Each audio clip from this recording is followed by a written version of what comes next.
I just had finished my 3rd year in the league. Los hit me. He was like, hey, man, we going to All-Star Weekend. It was in D.C.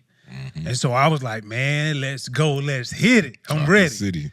Chocolate Thunder is coming. Here I come.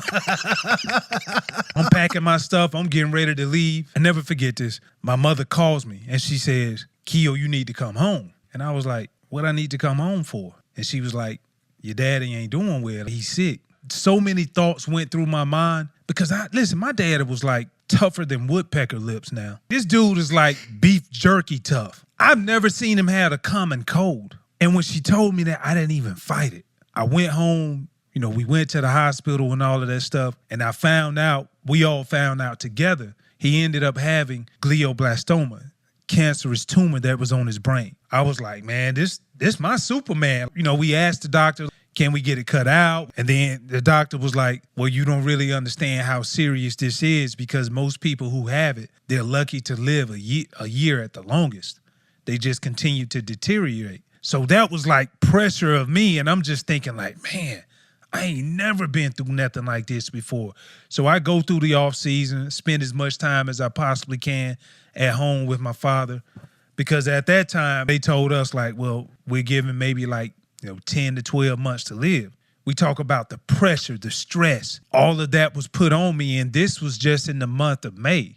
You know, I come from a praying background. So we praying, doing all of the right things. I'm flying pops out to some of the best doctors in the world. And the result is the same, trying different treatments. And this is where the pressure and stress really jumped on me. Right before training camp, we go to last week in July. It was a choice I had to make. I knew the doctors telling me and my family, my father may not be living if I come back home. And for me, that didn't sit well with me. I remember telling Dick LeBeau, I'll be there when I get there. And I didn't care how he took it, but Dick was great with me. Mark Duffner, he was great with me.